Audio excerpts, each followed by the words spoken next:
So how was everyone's Christmas? Not all at once. Tell me later. I don't know about you, but I had a great Christmas. I found myself just yesterday, a friend of mine said to me, "How was your Christmas?" And it was, I don't know if you've ever had this experience. It was this moment where I found my mouth started talking and my brain kind of went, "Oh, this might be interesting. Let's listen what he has to say." I was kind of like, I just found myself saying, "It was really good, but I'm really glad it's over." It's been just chaotic ever since Thanksgiving. Just kind of kicked off the season. Just have been super busy. Go, go, go. A lot of things going on. And I have zero complaints. We had a great Christmas. But I'm ready for a very quiet January and February. So I don't know if that resonates with you. We live in just a fast-paced world. I mean, things move so much quicker than they did even just 50 years ago. It was just kind of a different world that we lived in. And I don't know, maybe you find yourself getting wrapped up in just the fast-paced of this world, and you kind of maybe feel like you're on the hamster wheel, just going and going and going, and you're just not getting anywhere, just going and going. And I think as we have this opportunity on this New Year's Eve to reflect on the past year and to anticipate what is coming up in this new year, we have an opportunity to just reflect and just evaluate. And I think that's really good for us to do from time to time. You know, there's really nothing magical about tomorrow. It's really just another day on the calendar, but it's sort of a mile marker for us. We can put 2023 in that box and all the things that happened then, and we anticipate all the things that will happen in this new calendar year. And so it might be a good time for us to just step back and just evaluate where we're at and how things are going, where we're succeeding and where we can improve. And so as I was thinking about my message this morning, I thought about the story of Mary and Martha and what it might teach us. We're going to look at just 4 short verses in the Bible. And when as we kind of just step back, and when I look at the whole Bible, I mean, it's a big book. When I look at the whole Bible and then I think about this short, tiny story that's only 4 verses and why it's in there. You know, there's a lot of more epic stories in the Bible. Why would God include these 4 short verses? But they're in there for a reason, and I think there's a lot that we can glean from it when we really dive in and take a look. And so let's read together, found in chapter Luke, verse 10, verses 38 through 41. And this passage tells us, as Jesus and his disciples were on their way, he came to a village where a woman named Martha opened her home to him. She had a sister called Mary who sat at the Lord's feet listening to what he said. But Martha was distracted by all the preparations that had to be made. She came to him and asked, "Lord, don't you care that my sister has left me to do the work by myself? Tell her to help me." "Martha, Martha," the Lord answered, "you are worried and upset about many things, but few things are needed, or indeed only one. Mary has chosen what is better, and it will not be taken away from her." It's such a short story, but as I really dove in and kind of analyzed the words that we read, I found a couple, I think, key principles for us to take note of. First, we'll look at Mary and what Mary was up to. In this passage, the first thing that jumped out to me was we find that Martha is distracted. We see this in verse 40. But Martha was distracted by all the preparations that had to be made. Maybe you find yourself distracted. We all know that we have to have certain priorities. We have to put our top priorities first and make sure that the most important things get taken care of. And oftentimes, we wish that were the case, but it's not always the case. Sometimes we just fail and we falter. We get distracted and we find that, wow, this thing is not really a priority. How did it end up all the way up here? Now things are just kind of a mess. And Martha got distracted by all the preparations that had to be made. She made that a top priority. These things, these preparations, they have to get done. And I'm wondering, did they? Did they really have to get done? Or was that something that Martha, an expectation that she put on herself? And so she got distracted from the very presence of Jesus. Jesus was in her home. Jesus, the Messiah, Jesus, the Son of God, came to your house, and you're missing an opportunity to spend time with him because of something else that you thought was more important. So Martha got distracted. A second thing that we find in this passage is that Martha complained. She came to Jesus and she asked, Lord, don't you care that my sister has left me to do the work by myself? Now, I'm curious, how many of you enjoy a good complainer? Yeah. None of us like people that complain a lot.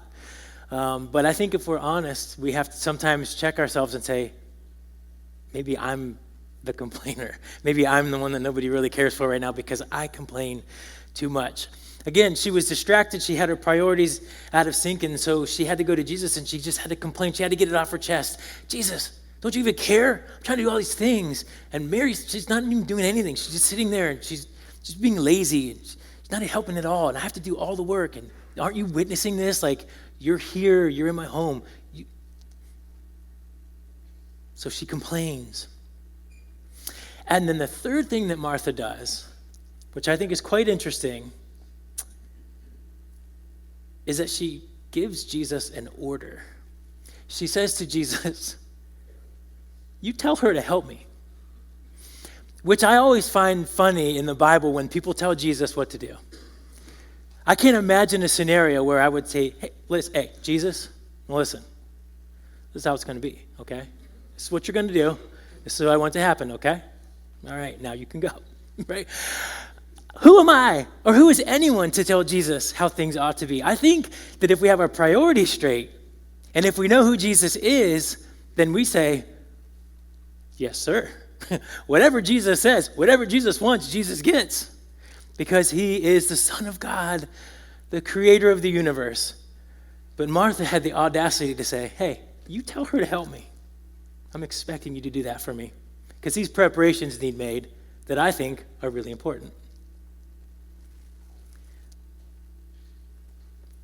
But now let's look at Mary. What did Mary do in this story? Mary sat at the Lord's feet, listening to what he said. Now, Martha thought Mary was being lazy, not helping out. And maybe when you read the story, you might think, yeah, she took the easy road. She got out of doing all the work. But I don't think Mary was lazy. I don't think that was her heart, because she was doing two important things.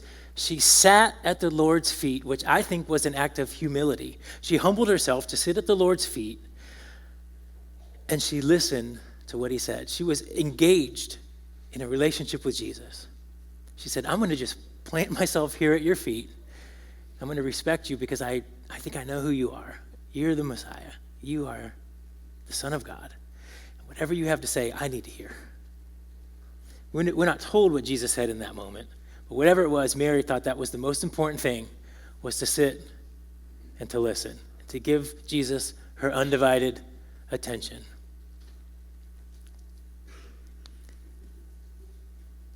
And then we get to Jesus' response to Martha.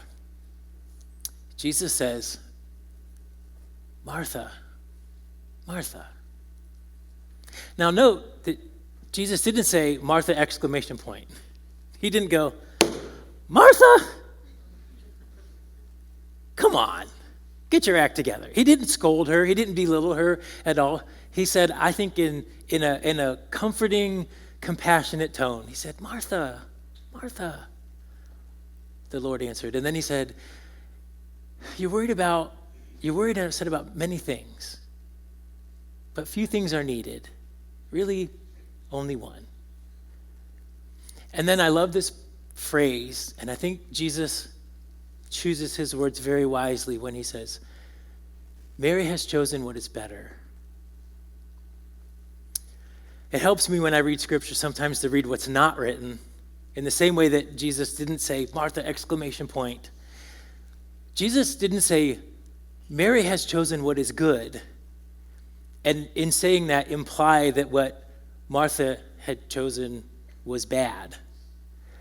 And Jesus didn't say, Martha has chosen what is right, implying that what Martha had chosen was wrong. But he said, Mary chose what's better. And what I think is implied is, Martha, I appreciate you. I really do. And I know you're trying to make a nice meal for me, trying to get these preparations together. And I think your heart's in the right place. I think you want to do a good thing. But there's a better thing. And Mary chose what's better. And maybe you need to choose what's better also. And when we look at this passage all together, when we look at what happens with Martha and what happens with Mary, I think there's an interesting principle that we can glean from it. I think when we look at this whole passage together, I think the most important thing is to make our top priority our relationship with Jesus. We need to spend time, we need to carve out time in our schedules, our busy lives, to sit at the feet of Jesus and to listen to what he has to say. That's the better thing. And that can look different for all of us. That looks different because Jesus isn't physically present in our home. We don't actually sit on the floor and listen to what he has to say. But are we going to worship services? Are we spending time in prayer? Are we spending time in the Word? Are we giving Jesus our undivided attention and listening to what he has to say to us? That has to be our top priority. And when we do those things, we're allowing God to fill us up with whatever it is that he needs to fill us up with. That could be encouragement. Maybe you find yourself down and you're struggling, you're depressed, and you just need God to come and fill you up with hope and an encouragement. And you got this. We're going to make it through. We get that when we spend time at the feet of Jesus. Maybe it's knowledge, maybe reading the word and praying, and God is teaching us things, just giving us knowledge that we can apply to our lives or we can share with others. Or maybe spending time at the feet of Jesus, Jesus gives us conviction, which hurts. It's not always fun, but sometimes God fills us up with the conviction that we need to get ourselves right with him. But spending time with Jesus allows us to be filled, just like Mary. Now, once we've spent time with Jesus, we spent time in prayer, we spent time in the Word, we spent time in worship, we spent time fellowshipping with other Christians, we've spent the time with Jesus, I think our actions and our service look different, like Martha. Instead of serving and being distracted, we're serving with purpose. And instead of serving and complaining, we're serving with joy. And instead of telling Jesus how things are going to be, the way we envision them, the way we think things ought to be, we're willing to say, God, whatever you want me to do, I will be your hands, I will be your feet, and I will be your voice, and I will serve you however you call me to serve. So we need to be filled first, top priority. And being filled, we serve. And as we enter into this new year, I would encourage you to take those principles and think about it in 3 areas of your life. First of all, personally, how does this apply to you? How do you need to be filled? And how are you going to serve? The second thing I would encourage you to think about this morning is, how does that apply to your family? How is your family sitting at the feet of Jesus? How is your family being fed and filled? And how is your family serving?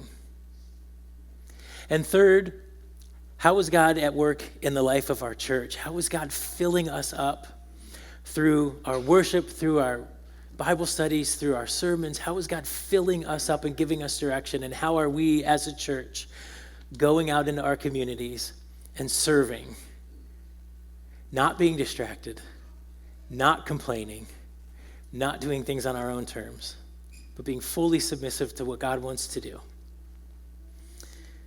There's some challenging things to think about, but I think that that's what this tiny story in the Bible tells us about these two ladies that saw things differently.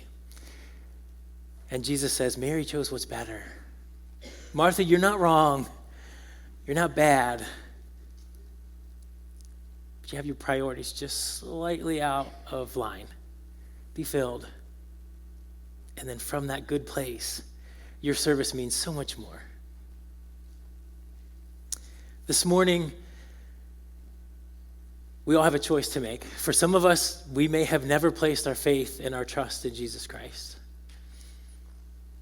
And as we think about this new year and New Year's resolutions, and maybe you've come to church and you're ready to turn a new leaf, and you say, I need this void in my life filled. And you recognize this morning that Jesus is the only one that can fill that emptiness that you so desperately want to fill. And if that's you today, that's so exciting. We want you to come and to know Jesus and the joy that he brings, that he can fill your life with all of, it can fill that void that so many other things have failed to fill. Or maybe this morning you have a relationship with Christ and you know him, but like Martha, you love Jesus, but your priorities are just askew. They're just not right. And today might be the day that you say, I have to take a step back and I need to reevaluate. I need to get things in order. I need to make Jesus the most important thing in my life. And I need to keep the main thing the main thing. Whichever decision you have to make this morning, if you would like to come and make that profession publicly, we invite you to come forward and make that profession as we stand together and we sing our invitation song.